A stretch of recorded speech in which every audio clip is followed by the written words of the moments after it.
This is the current federal tax developments for the week of March the 29th, 2021. Current federal tax developments are brought to you by Kaplan Financial Education and by your state society of CPAs. I'm Ed Zollers, broadcasting this week from, again, Phoenix, Arizona, as working my way through the remainder of, what was the original tax season. Now I guess is kind of the last month and a half here will be starting of tax season, at least for the 1040 side of the equation.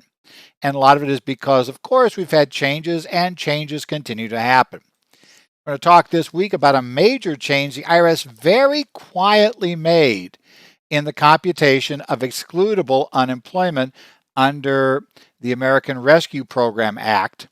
So we're going to talk about basically, what changed and the significance of it, and the fact that your software, if it was updated before this change came down the 23rd, probably computed at least some returns in error, or certainly would have if you have the ones that fall in the right category. And you may have a problem of one that you thought had determined unemployment was taxable under the new rules that probably made the wrong determination. We'll talk a little bit how we get there. Also, Congress was not done this week. It's still not officially signed into law as of today. I'm recording this on Saturday, but it was transmitted to the president on Friday. We now have an extension of the PPP loan program that will extend the loan program for 2 months. And 2 months for applications, 3 months for SBA approval of loans. However, turns out we also had testimony this week that the funding would run out the middle of April anyway. So, who knows how long a real extension we have, or if Congress plans to add to that funding when they get back from their current vacation. And finally, we'll talk about an Irs announcement late in the week that ruled that if you had purchased personal protective equipment to control the spread of COVID-19 during 2020, and I think a lot of us have purchased this kind of stuff, that it will qualify as a deductible medical expense. Okay, probably not that big a deal for most of us who don't have 7.5% of AGI spent on medical costs, but it also means that it could be reimbursed out of a health savings account, a flexible spending account, or health reimbursement arrangement could allow for paying for this stuff. So we may have some other options to get reimbursed for some of those items. We'll just talk about our options as we get there. So with that, let's go ahead and go to the first thing. And this was one that appeared quietly on the morning of the 23rd. That is last Tuesday.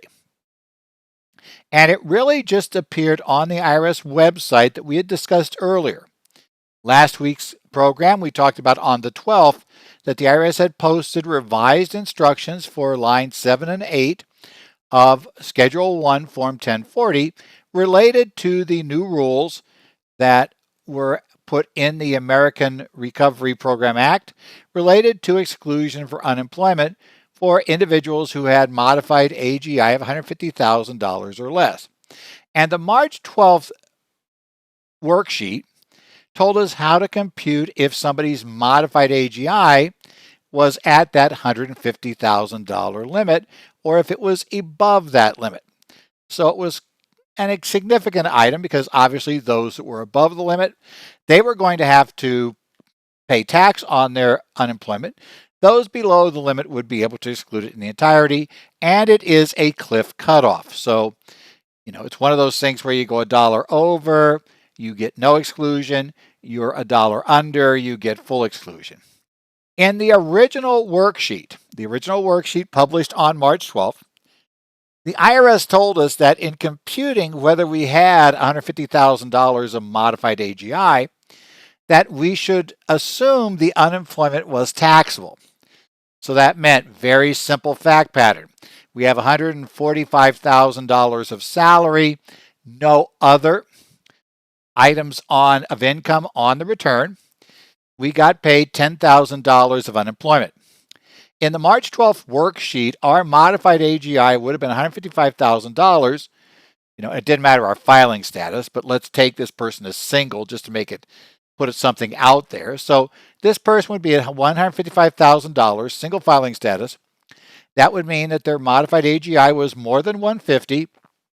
that would mean that the $10,000 of unemployment would stay on the return as taxable.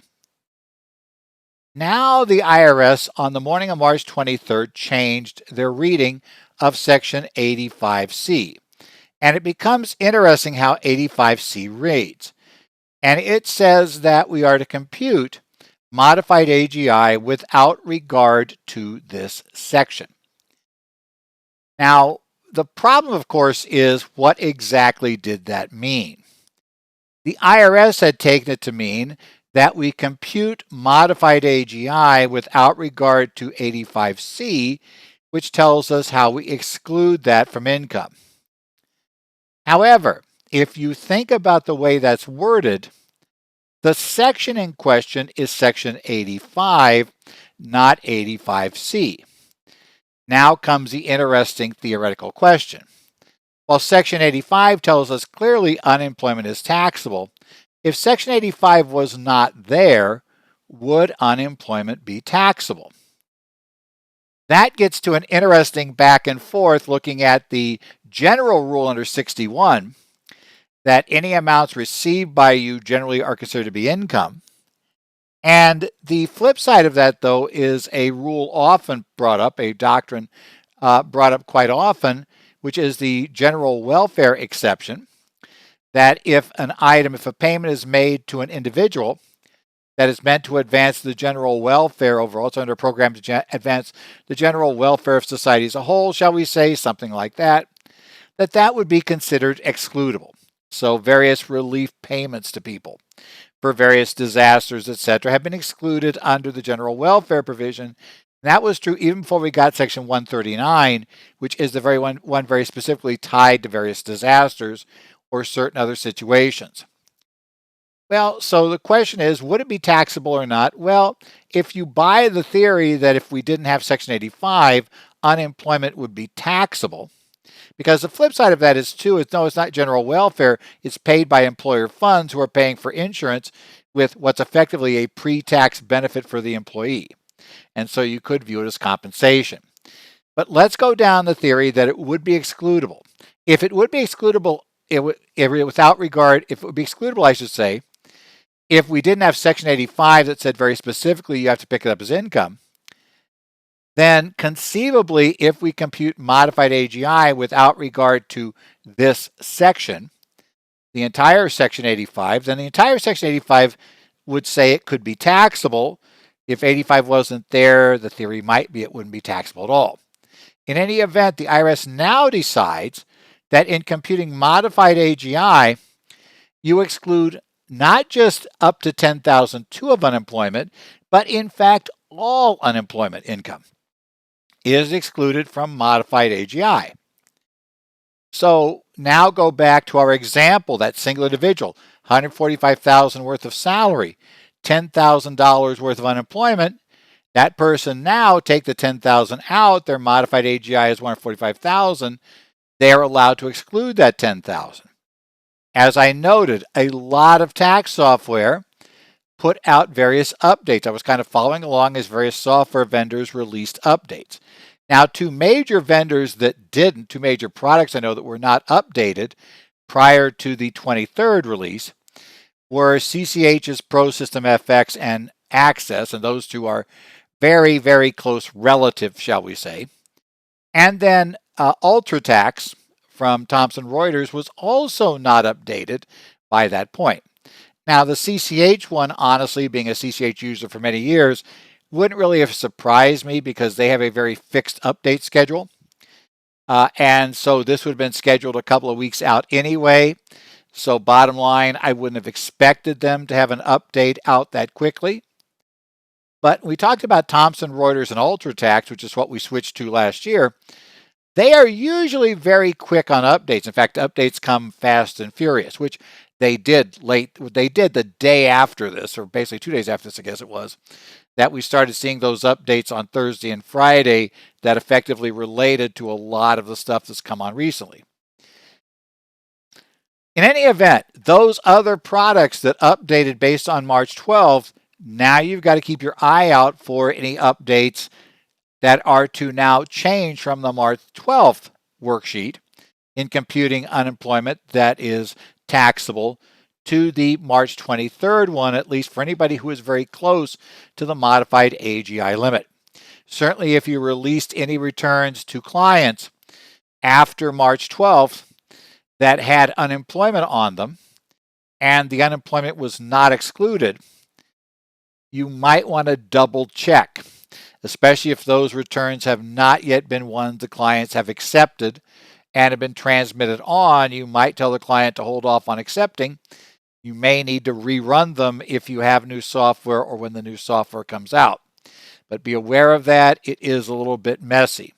The other issue, and this one I got asked, I'm not sure how it's going to get resolved. Been asked by a couple of people, well, what happens if, let's say, this unemployment rule, and even the original one, what happens if you were above the limitation? So let's say now, well, under the new one is where it's got most often. Previously you had $147,000 of unemployment or $147,000 of income. You're married. You had unemployment on top of that of, each of you got unemployment. So the two spouses, let's say, had $15,000, each one $7,500. Under the, our payments that we're going to get this year for under 2020's rules, for the third stimulus payment, that taxpayer, let's assume that 2019, their income was much higher. They couldn't qualify because they're above 160 for 19.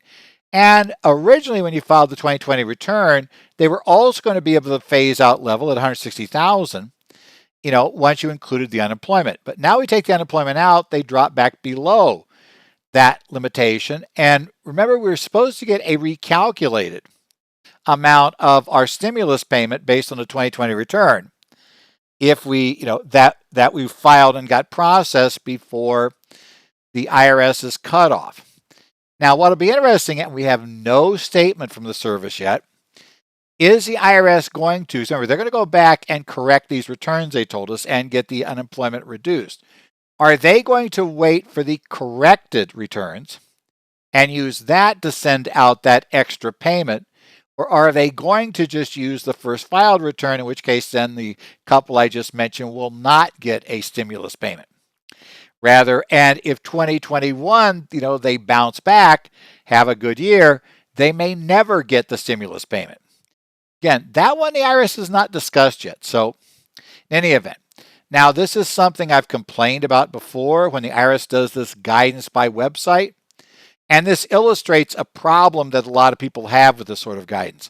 That is, the IRS can change things without notice, and at times when they think something might attract the wrong type of attention, they do just what they did in this case. They made a change that was likely to upset people who had already acted on the original worksheet and decided they were going to have to pay tax on it. I mean, it's good news. They're now going to get the refund. But the bad news is if they filed their return in the interim and pay tax on that, they're going to have to wait for the IRS now to process a refund on them. So they put it on the website just very quietly. And it's also a little concerning because I don't know how quickly everybody figured out that the rules had changed. I'm certain more than a few preparers, even today, were unaware of the change that was made in the computation. And if you don't read your software updates very carefully in your tax software, I'm certainly there are going to be preparers that might not notice it was doing it subtly differently on the first version the software came out with after March 12th, and then this version that came out after the 23rd announcement. But just be aware, unemployment has changed in how it's computed. Well, Congress decided one law change recently wasn't enough. We're now going to do a law change related to the Paycheck Protection Program loans. And what Congress is doing now is deciding that maybe they didn't really leave enough time for the program when they extended it back at the end of December. If you remember, the original PPP loan program and PPP2 loans, you were having to apply and get your loan by March 31st. Obviously, we are now rapidly approaching that date. March 31st comes Wednesday. And now there have been a lot of people complaining that because of the SBA's systems they're now using to try to check and cut down on fraud, because there was a lot of complaints about fraud in the initial program, that those fraud checks have slowed up the process so much that it appears that a lot of people who applied for loans, they just may not even be through the process of getting their loan by March 31st, at which point the SBA wasn't going to be allowed to issue the money. So it was a lot of people saying, essentially, or a lot of complaining had gone on, that we need more time. There also are, with changes in the rules that allowed self-employed to get larger amounts of the loan, some of those people are coming involved. We're seeing other rules in place. Now, what happened in this case is we can apply through May 31st. At least that's what the law says. So we're allowed to apply. So instead of March 31st becoming the deadline for putting application in for a PPP loan, the application deadline has moved to May 31st. The SBA, previously, we've always had that end of program date just as a fixed number, which means that you could apply, but you had to apply and get your loan approved before the program ended, which meant that the actual date you had to apply by was not real clear as to how you had to apply to get it into the system. This is supposedly going to hopefully work to make it a bit clearer that applications can be accepted through May 31st, and the SBA can then approve any applications that are in at May 31st through the end of June. Now, it's not clear how they're going to interpret that and whether banks are still going to put together well, you still got to have it in by a week earlier or we're not going to worry about it type of system. That very well could happen in this regard. Now, all of this is well and good, but there are a couple of issues. One of which is we had testimony from an SBA official this week before Congress that we are expected to run out of funding for this program by the middle of April. So the problem is, even though in theory we've extended the application date through the end of May, and the date the SBA could approve a loan through the end of June, it's very possible that we're going to run out of money. Now, the timing of this becomes interesting because Congress is intending to, is on recess again, kind of their Easter recess, and they'll come back in the middle of April, just about the time the program would run out of money. Is Congress going to re-up the funds? We don't know. And if they don't, then this extension may be very, very short, a 2-week extension for practical purposes. So keep your eye on that. Certainly, if a client wants to apply for a loan, I would try to get it in very, very quickly, either the PPP or the second draw. Get it in immediately because I think you're going to need to have it in place well before, the May 31st date that this law has implied. Another thing I should note, there was a lot of discussion, especially in the Senate, that they would amend this bill to do various things. Again, we ran into the fact that Congress was leaving town. So they did not in this bill change the rules to allow a sole proprietor who had already gotten their, max loan based on net income to get an additional draw for the amount of extra loan they would have qualified for had they used gross income. Remember, it won't make a difference if a Schedule C owner's bottom line was above 100,000, because 100,000 is still your cap for income in either case. But it would make a difference if you had somebody, let's say, who had broke even or had a loss in the year, but had enough revenue to be over 100,000, they could now get their $20,833.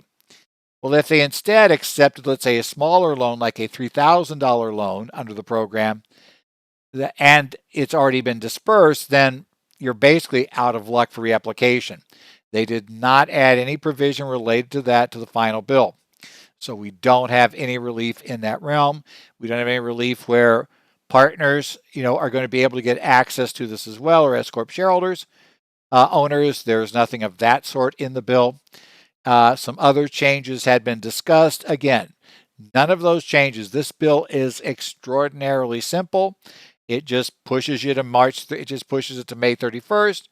and then allows the SBA, it pushes it to June 30, but then says for the last month, all the SBA can do is process existing applications, issue money, so they don't accept applications in that final month. So again, the loan program, it's continued, but we need to watch funding to see whether we're really going to get all the way to the end of May and then disbursements to the end of June. Final issue this week, we have an Irs Announcement 2021-7. This was issued on, it will be March 26th of 2021. And what this comes down, the IRS in this ruling, it's a very short 2-page ruling, announcement I should say, they provided that if you purchase personal protective equipment that was intended to control the spread of COVID-19, then that will be treated as essentially a payment for medical care. So a payment to purchase this stuff. Now, the examples of the type of PPE that will qualify, and the list is not necessarily exclusive, but it does mean these for sure qualify. Anything else is going to be subject to a long discussion.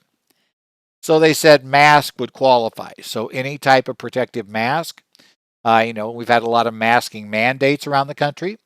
So if you've gone out and you've been buying, let's say, masks for employees, well, not employees, for yourself, your own mask, that will be considered to be a deductible medical expense. As well, if you've been buying hand sanitizer. As you may remember, early on in this situation, we had a lot of push to sanitize everything. That's been kind of backed off of recently because we've now determined that most likely the spread of this COVID-19 is more through an aerosol. It's not so much through surfaces, contaminated surfaces. And while cleaning your hands is a good cleanliness and hygiene idea, and yes, it will help your health in other areas like the flu, it's also probably not as crucial for preventing COVID-19 spread as we thought before. But still we get that, and we also get the sanitizing wipes, which now, of course, you can buy. If you remember early on in the pandemic, getting Lysol wipes it took a lot of luck to find the Lysol wipes on a store shelf. And be able to get your Lysol wipes. But nevertheless, those are now part of it. Now, for most of us, not terribly helpful, though, because if all we get is a deduction for this as medical care, well, that means we've got to itemize, which vast majority of taxpayers here no longer do. Secondly, if we do itemize, we have to have total medical expenses in excess of 7% of AGI. And that's a minority of people who do itemize will have that met as well. So basically it's like for a lot of taxpayers, this wouldn't be a big deal unless you bought a lot of face masks. And I know some people tried a bunch of different masks, but yeah, unless you were really buying a lot and a lot of hand sanitizer, probably by itself won't be enough to give you a benefit. But what this does mean, and the announcement goes on and reminds us of this, is these amounts and these items could also be eligible for reimbursement by a health flexible spending account, by a health reimbursement arrangement of an employer, or medical savings accounts, if you have one of those, or health savings accounts, the MSAs, the HSAs that you may have personally. So all of these can be reimbursed out of those. Now, again, for many of these, we are looking at employer plans that are going to be involved with meeting certain requirements. So the IRS recognizes that as currently written, some plans might not allow for these to be used as reimbursable items, but they did say, okay, employers, if you want to go ahead and add these back in, if you want to go ahead and let your employees get reimbursed for these items, we will allow you to do that without worrying for the moment about the fact that your plans don't allow for this, as long as you agree to update and have a retroactive amendment to your plan adopted by the end of the year after the year in which this is applied. So if you're a calendar year taxpayer and you're going to allow it for 20 and 21, then that means we're going to need to have our amendment in place by the December 31st of 2022 to retroactively allow for these amounts to be reimbursed by the program. Most HSAs, obviously, if they're individual account HSAs, those shouldn't have a big problem. And I guess MSAs too, if you got those accounts that are individual, you really should have a problem there. That should be allowed for those. And in fact, that could justify you taking funds out of those accounts tax-free is the background for that. So it is there. But the delayed plan amendment, like I said, it allows employers who want to go back and, say we're going to modify our plans, we're going to let things happen here, and we're going to do this a little differently going forward. So in any event, we now have this for purchase of PPE. Now, the other thing I want to talk about just briefly here, we're right toward the end, is I will say we are still sitting here at nearly the end of March. And while the IRS told us a couple of weeks ago that we were going to get an extension to May 17th, they have still not officially told us how we're getting there. While we strongly believe they're going to get there by using 7508 Cap A, we haven't been told for sure yet that's what they're going to do. And we're going to start to run into some issues on this. First, we're going to run into issues because things like IRA contributions for 2020 and maybe HSA contributions for 2020, deductible contributions in both cases, well, those need to be made by the original due date of the return without extensions. If 7508A is used, then effectively June 15th becomes that original due date without regard to extensions. So we'd have another month to make the contribution. And the IRS has indicated informally, at least in a couple of venues, that certain IRS personnel have indicated that, oh, yeah, those have been extended. Those will be extended as part of this. But we don't yet have the formal guidance. My advice to any taxpayer in this case, and my advice I give to the clients is, and I was just talking to a client this week who's looking at making their contribution to their Roth IRA, and I was saying, well, while I think we probably have until May 17th, it'd be a lot better for us to get it done by April 15th, just so we don't have a problem with this. And to be honest, it's better to fund as early as you can just to get the tax-free growth inside the Roth IRA rather than having it outside in a taxable account and getting taxed on all of that income being generated. But in any event, watch out for that. The other problem is we still do not have all the states on board with May 17th. I believe I saw this week that Hawaii, I saw on a Twitter post, is not moving their date. They've got a weird date anyway, but they're not going to move it, so it'll still be, I think, April 30th will be their date, not May 17th. My home state of Arizona has still not moved their date, and it's in a weird scenario of trying to get through the state legislature. Legislatures decided to take it on this year. We'll see how well that works. So be careful watching at the states again, and don't forget, we did not extend trusts, estate income tax returns, trust income tax returns, nor did we extend calendar year C corporations. All of those remain due on April 15th, along with the first estimate. So there's definitely still an April 15th deadline as things exist today. Well, this has been the current federal tax developments for this week of March the 29th, 2021. Current federal tax developments brought to you, as I noted at the beginning, by Kaplan Financial Education and by your State Society of CPAs. We are getting to the point of the year we're going to start actually booking CPE work. I am going to be doing a course for New Jersey on Tuesday. That will be a 4-hour tax update related to what's happened essentially during tax season. Large part of that is obviously going to be the American Recovery Program Act or Plan Act, forget the title, which P they put in there, of 2021, talking about what's changed there and what we need to do about it. But also other things, the late filing relief, the PP loan program changes, and all those sorts of things. So we'll be talking about that on Tuesday. So if you're listening to it early enough, there's still time to go to NJCPA and sign up for that course. We'll be doing other continuing education courses, again, as tax season ends. So I want to look forward to seeing you guys there. If you have any questions, you can write me at zollers@currentfederaltaxdevelopments.com. I try to check in there. It's a little hectic this time of year because I also have a bunch of clients who kind of want their returns done. So I have a little fun this time of year with that.